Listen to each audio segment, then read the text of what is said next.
right, so I am officially live.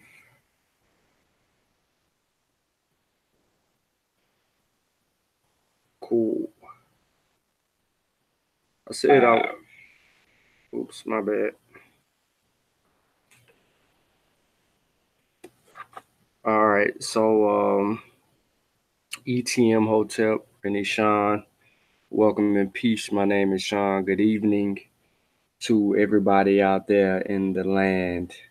I did not send a link out, press for any invitation, for invites or anything like that. I just really just hopped on real quick. So appreciate the people that have hopped on real quick for tuning in. Thank you. I'm not going to hold you up too long. I am going to run through about 1, 2, 3, 4, 5, 6, 7, 8 sources real quick.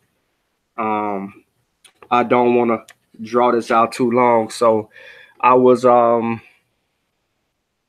watching NBK's channel and the latest upload with Rob Bourne and the dumb dude that he had a conversation with. I'm not going to call that a debate. I'm not. I don't think anything on YouTube would be considered a debate in its context without it being properly defined before the discussion. So I haven't seen an outline and all of the things that would properly put things in aspect. What I did see was someone educating the ignorance out of the other person. So he had made a claim in the video, which was easy to debunk. And Mail Track could debunk that. Mail Track. We could play Mail Track right now. And Dr. Mod's Mail Track would punish that. So if you are watching, like the show, share the show. If you want to, it's totally up to you. I'm gonna wait just a few more minutes and see if a few more people come in, because I don't want to have to repeat myself when I refer to the actual video. Now, I hope the brothers over there at New Black Knowledge don't ding the channel or this video, because I do want to play the video and well, the part that I'm referring to, so you can hear it out of the horse's mouth, and we can kind of elaborate on it. So again, I'm going to be pulling from 1, 2, 3, 4, 5, 6, 7, 8 sources. Some of them are going to be saying similar things to one another, and I want to give it its proper context, because I think this is a good opportunity to expound on not only what Rob Bourne did to him and what they did in the actual video, but there's a little bit more clarity that could be made from our perspective. Not to, is not saying anything against our brothers, because they know this information. So I'm not saying anything that they already don't know. Period, point blank, flat out. But I just wanted to say it because it needs to be said, and we need to put some clarity into it. So let me pull from this other book. Let me get where I want to read from in this other book, and then I'm gonna play the video. If you haven't heard the video, it's okay. I understand. Hotep to everybody. Tremis, Orande, Vasa, Unique, Tabitha, Tremis, peace. Novel, peace. Please like the show, share the show. This not gonna be all day. Let me do I want to do archaeology? Or do I want to do people? See, this is unique. This is when you have sources that you can go to that vet things. It helps. Yeah, let's do the people of West Africa. And nah, let's not do the people. Let's go a little bit further. I felt a little bit disrespected and offended by what Dane said. I didn't want to say his name. I'm sorry. The dummy. I was a little offended by what the dummy had said. For the simple fact that he's arguing with all these followers about West African history, and he asking a question about West Africa and saying what it was, and he has no idea. He has no idea about West African history. He has no idea about African American history. He has no idea about American history. He has no idea. And we're supposed to, we're supposed to be listening to him to help us think. And it's dangerous. It's dangerous. Kofi, the link in the chat. If you want to share it with Satep and Vasa and so forth, put it in the chat, in the Masi chat. But I think we got enough people here, so let's get into it, man. I mean, yeah, let's do that. Let's do that. I'm gonna hold that source because I may not even need it, and this will be redundant. I think having 8 sources is redundant.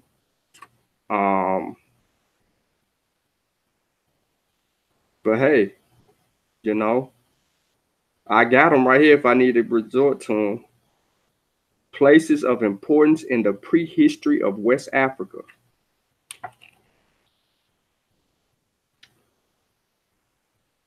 All right, and I can name those. Okay. Let me get Michael Crowder real quick, which is the last one that I want to resort to. Give me a second, guys. I apologize for the delay. I'm gonna get this thing going here in just a minute, man. But I had to pull Michael Crowder off the shelf because I haven't used him a lot in his independent work on West Africa. I used him with Jay Ajay, another scholar, on work that they did together. But independently, I never used. I actually used a few things out of him. So I'm lying. But I haven't really just gave everybody a piece of the intelligence of Michael Crowder. So do I want to do early man in West Africa? Or do I want to do states of force? And do I want to go to the early Savannah states, 26? States of the forest before 1500. Yeah. Bam. All right. So let's get into it. Let me share my screen. And let's deal with it, man. So what I'm going to do is I'm going to apply a lot of pressure to Kofi. Yep. I'm going to apply some pressure to Kofi. He know it too. He know it. Hold on. Let me see something real quick. Why I got the green light right here with you, Kofi? You ain't in the hangout? Why you green light right here? I don't know where you at.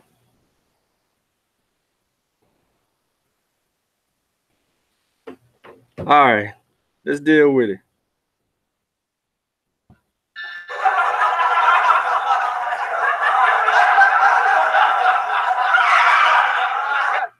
Hold on.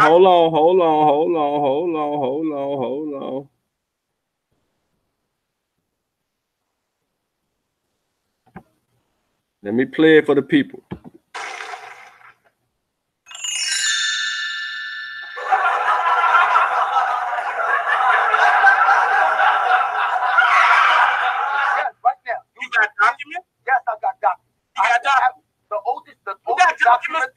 people was living in West Africa? Yes, the oldest. You do. Oh, no, wait, no. You got documents proving that somebody lived in West Africa prior to the French buying it. Yes, prior to the French buying it. Yes.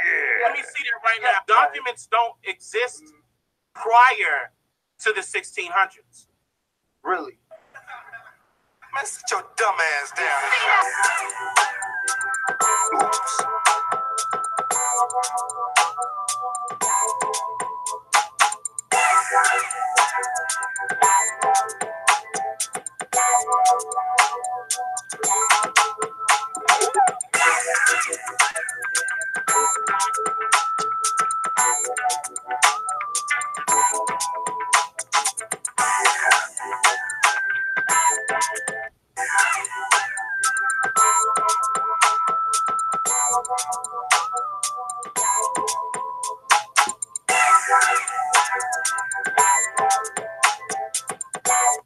Dame Diddy, Dame Daddy, or Dame Dummy. All right. So let me stop sharing my screen real quick so I can elaborate. Boom, boom, boom, boom. Kofi, I hope you can get in, man.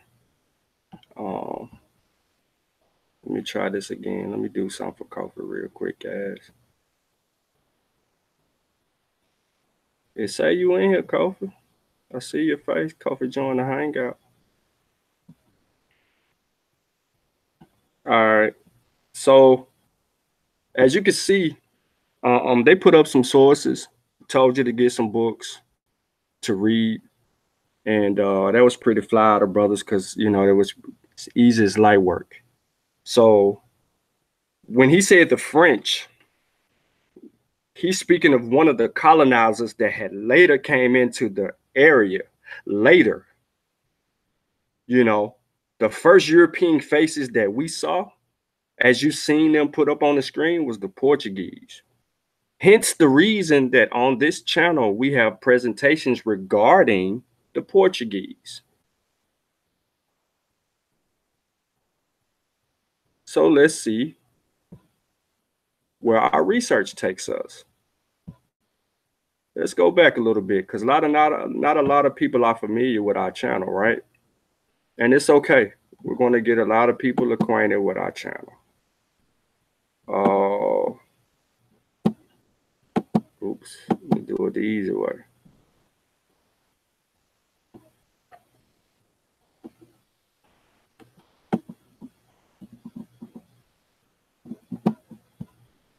So here go our videos, right? Okay, let's scroll back. Let's scroll back. Let's scroll back some more. Let's scroll back some more. Are we getting there? Are we getting there? Yep. Let it load.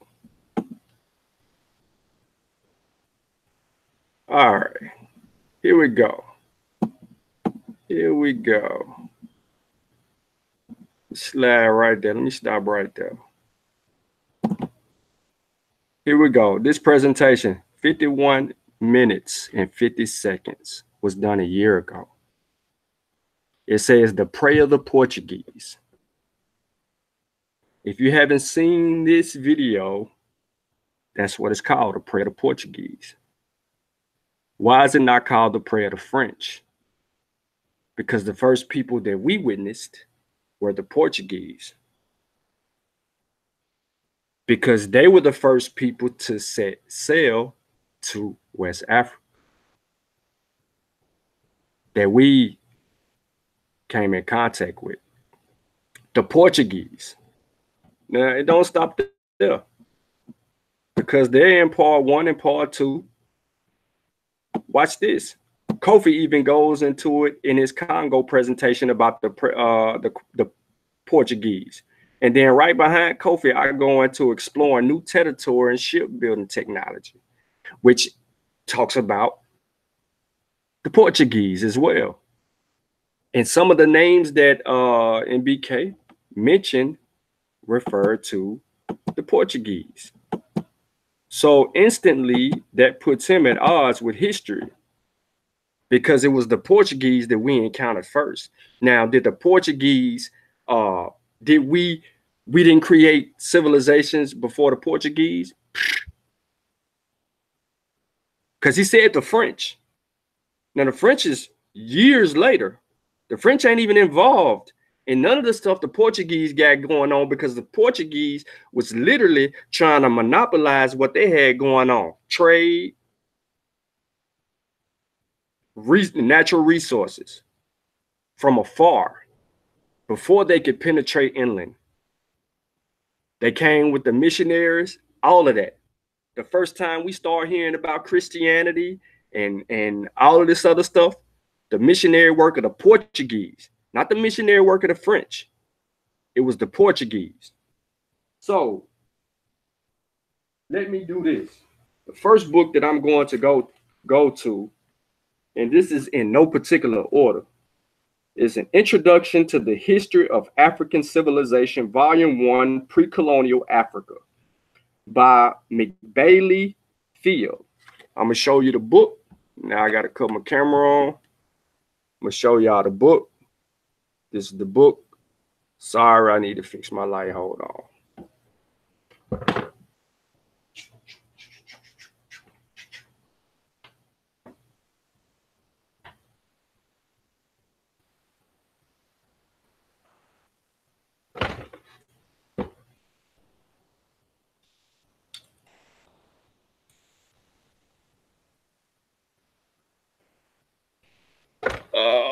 Let's see if this help. Probably ain't. Nope, I didn't think it would. Whatever. All right, I gave y'all the title. The book is called Introduction to the History of African Civilizations, Volume 1, Pre-Colonial Africa. Oh, that's why. Okay. All right. In this book, it talks about, in this chapter on page 32, is talking about the trans-Saharan trade in early kingdoms. Now, why am I saying kingdoms? Because there were early kingdoms before the arrival of the Portuguese. Okay.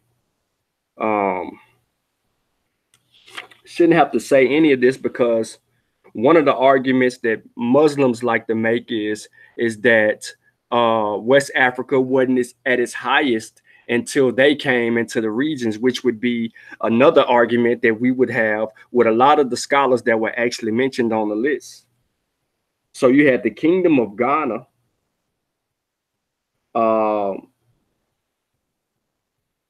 Here's what it says. We know far more about the Kingdom of Ghana than Takru, for example, because of the elaborate account of that kingdom given by now famous Arab geographer al-Bukhari. Al-Bukhari is a good scholar whose work was published in 1067 AD. Al-Bukhari collected information from Arab and Berber merchants who had visited Ghana and thus gained accurate accounts of the kingdom.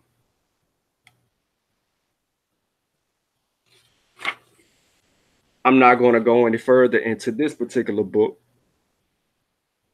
I am now going to go into another book called Trans-Saharan Africa and World History by Ralph A. Austin. Trans-Saharan Africa and World History by Ralph A. Austin. If you go look at some other presentations, you will see some of these sources that are listed in the source columns of my book. He talks about in chapter 2, caravan commerce in African economies.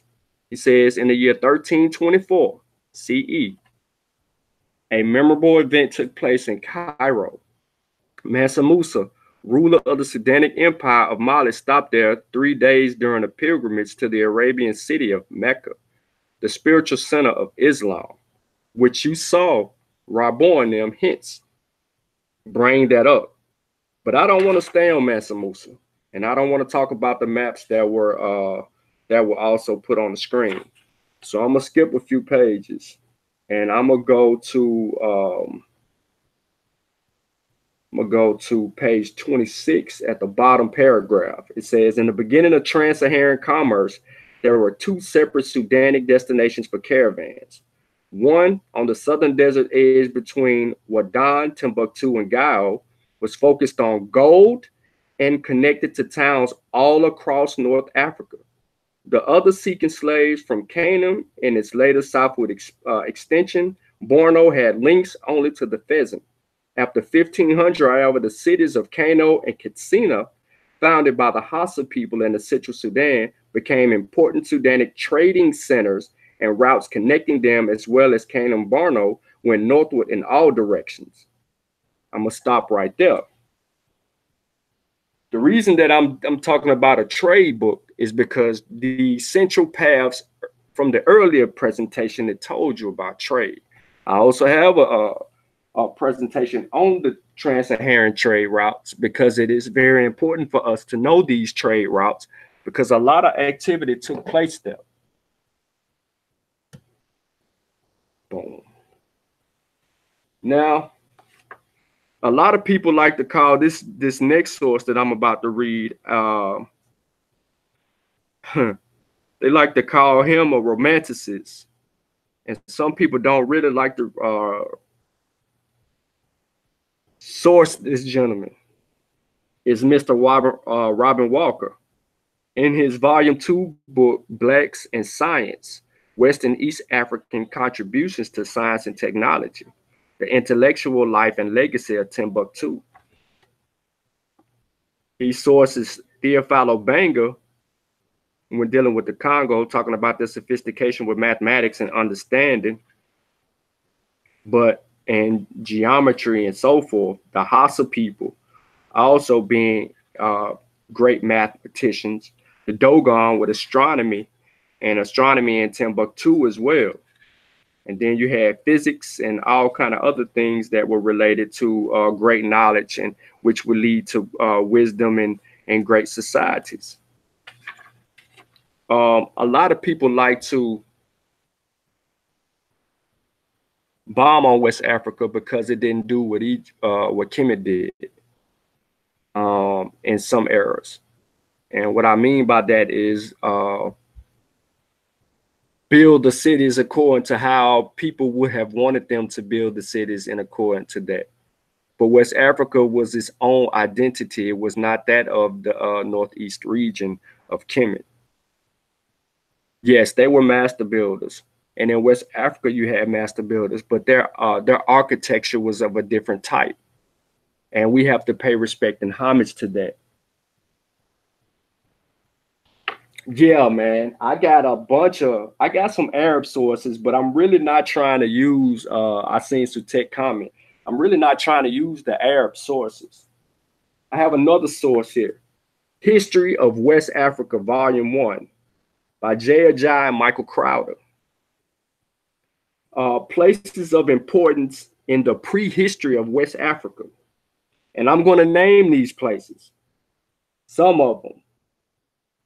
There's a place called Camp Manuel, which they call it Rafiski.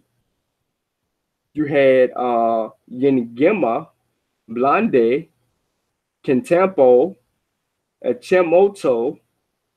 You had Old Oya, Ifa, Iwo Iliro, Sokoto.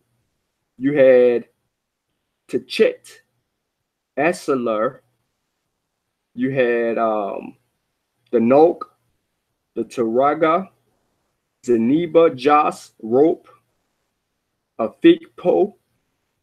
These were places of importance in the prehistory of West Africa.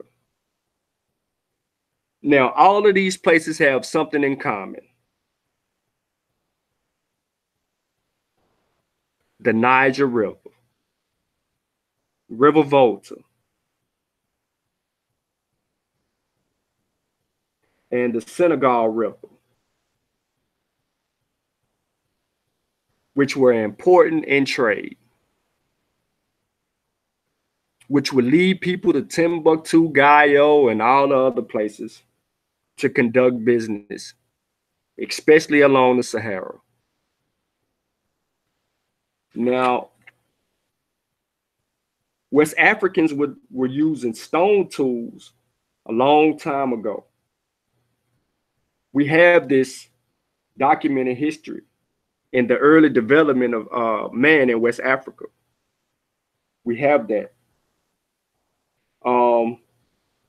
They had stone tools that we can date. Due to the climate change in West Africa, we see other things that took place, which allowed them to be able to grow vegetation and do the things that they like to do. I don't know where people get this this ignorance from that took place with what we just heard, but it's true. Man, there's so much in the history of West Africa book that I don't want to read out of the book. I just want to kind of leave it alone because I use the majority of this book in a Windows to West Africa presentation. But it went through a Stone Age period, just like other places in Africa. And over time, they developed.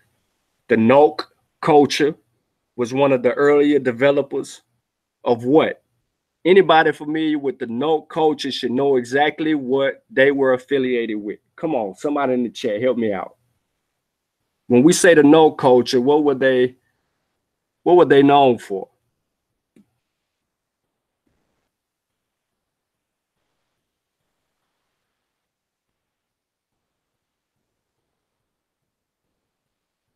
I know it's a little delay. There we go. Right. What kind of sculptures? What kind of sculptures, though? Don't just say sculptures. Don't say pottery heads. What kind? Let's be specific. What kind?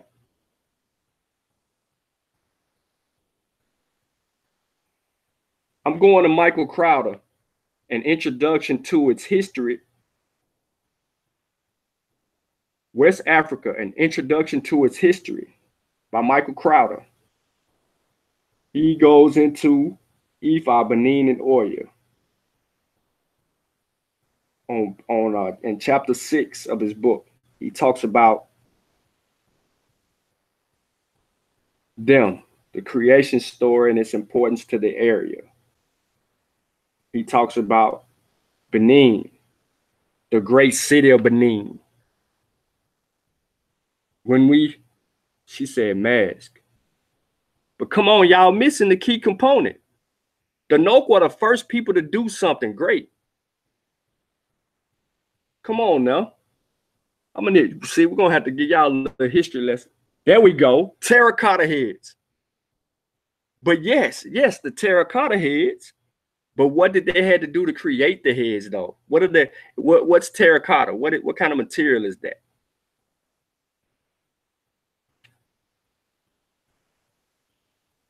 Hey,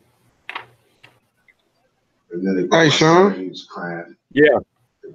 You don't hear no you repeating yourself, man. Stop crying, calm down. No, you got on headphones. No, this before I put the headphones on too. I'm keep hearing it. I told you it's a forbidden message on there when I click. I had to click which thing I had to go into, something I ain't normally have to do, man. I had to do it like 3 times, and now I keep hearing a bunch of feedback. You would say something, and then it would keep repeating itself. But it's just on my end. It's just on my end. I don't know what. You might want to drop and come back. Was so gangster it scared all the parents in the room. Okay. Yeah, metalwork, man. That's right, metalwork, Vasa. So you had places like Songhai, the Hasiland, and Borno in West Africa. You had the Masi states, Ouagadougou.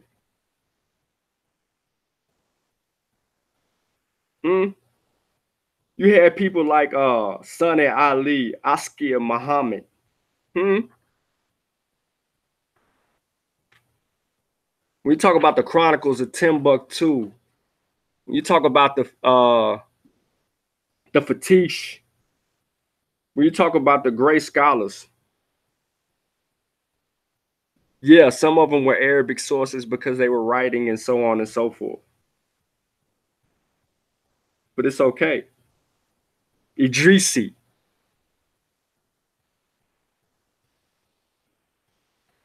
You had all of this, no French. The Fatish is correct.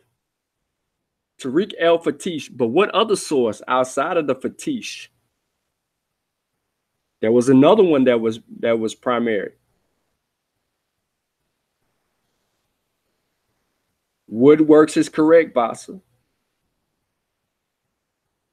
But the metalwork was the key in the note.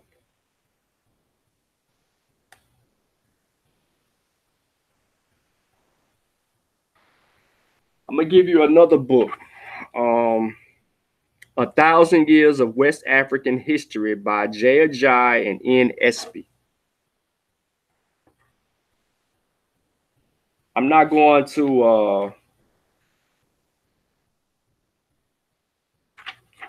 to read anything out of this book. I'm giving it to you as a source because it's going to bag up MBK. It's going to bag me up. It's going to bag up our ancestors before the European influence. It's going to show and prove that we had a huge history way before European influence. I'm going to give you another one. The History of West Africa to the 19th Century. David Basil with F.K. Boer and advice from J. Ajay. It's a smaller book. You probably can find it for about $4. But it's a good resourceful book.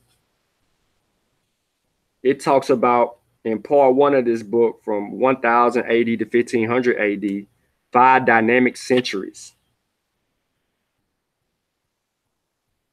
And in chapter 2, it goes into that history.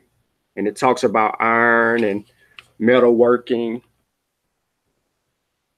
It talks about all of these things that we were just discussing here across the Sahara that set up its foundation. It talks about ivory and gold and salt. Now, I want you to think about something. In West Africa, ivory, gold, salt, and metalworking were big. Okay? Salt was gold at one point. Those salt mines, that's diamonds. Those salt mines were diamond back in the day. People that have access to salt, West Africa was supplying the other parts of Africa and these traders, these Arabic, the Muslims, they were providing them with salt. They would lace donkeys with slabs of salt to take them back across the Sahara. And wherever else they went beyond that, in the North Africa. And then whatever trade was going on up there in North Africa, salt was coming from the lower West Africa. So a lot of money was made.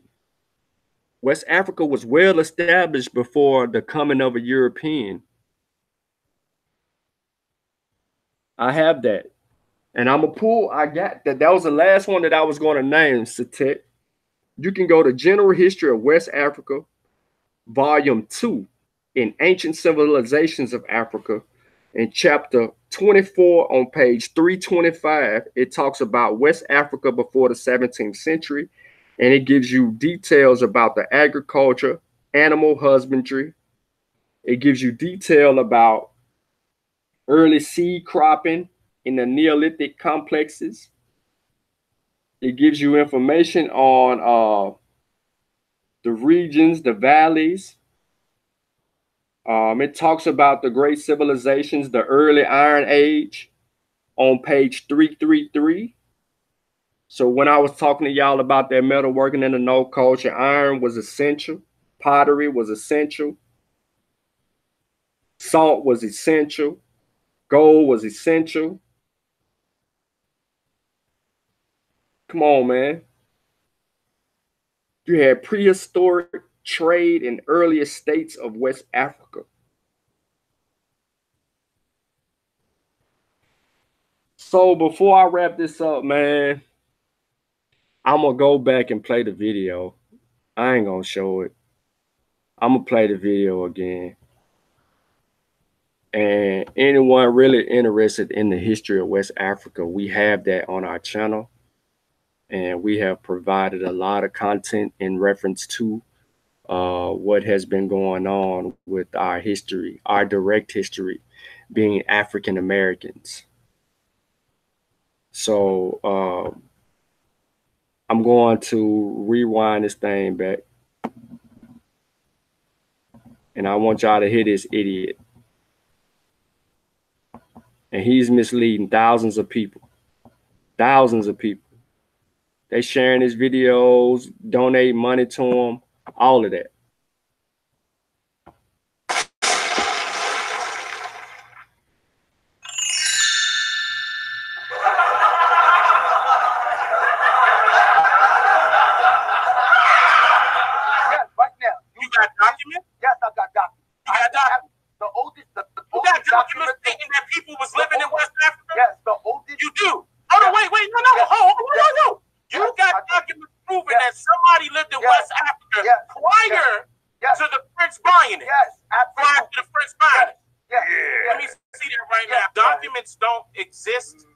Prior to the 1600s.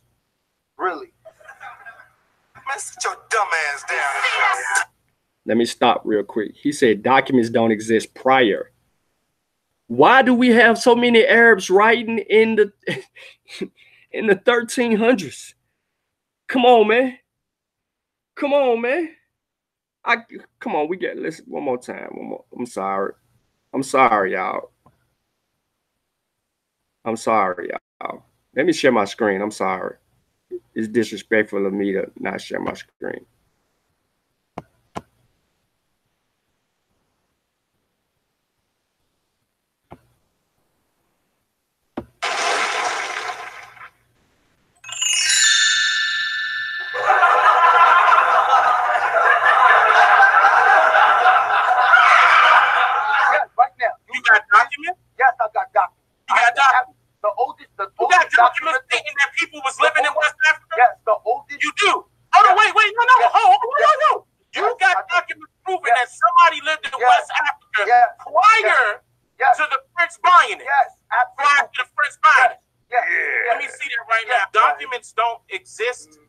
Prior to the 1600s.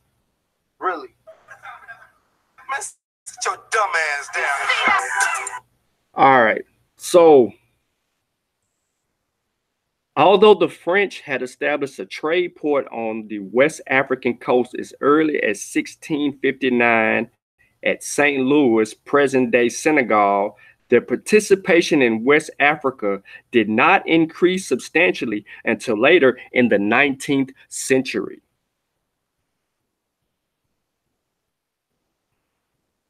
I'm going to give you this.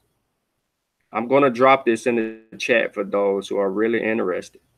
Because it says here, direct European contact in West Africa dates back at least as far as the 15th century AD, when Portuguese traders made their first links with West African coastal people.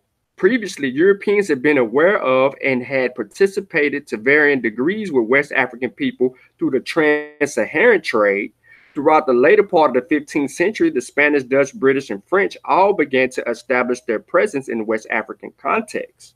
The timing of these early contacts is linked closely to the growth of maritime capabilities, increasing interest in trade activity with Africa and the Far East, religious expansion, and the age of exploration. Africa, and West Africa in particularly, came to represent important possibilities for the expansionist policies of the European powers over the next 5 centuries. The early contacts made by Europeans, primarily the Portuguese, in the 15th and early 16th centuries, were largely focused on the coastal areas of West Africa and were primarily trade-related, although missionary work and exploration did also occur. The European traded slave, sugar, pepper, ivory, wax, and gold during this period. The trade in gold was a major factor in the expansion of European interests in West Africa. Gold from West Africa, Ghana in particular, represented a tenth of the world's gold reserve in the early part of the 16th century. Europe's growth dependence on gold and the associated growth of merchant capitalism reinforced European links to West Africa. I ain't got to say no more. I'm going to drop it in the chat. Give me just a second. Let me let the rest of this play out.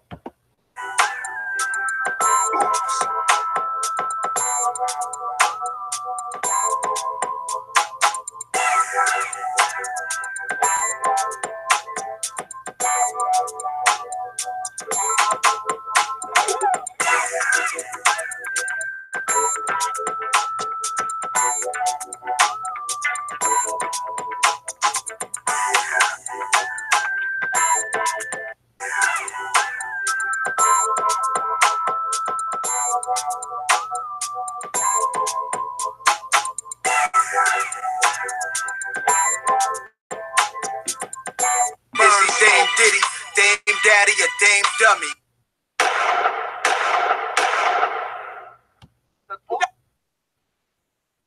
All right, so I do not need to play any more of the video.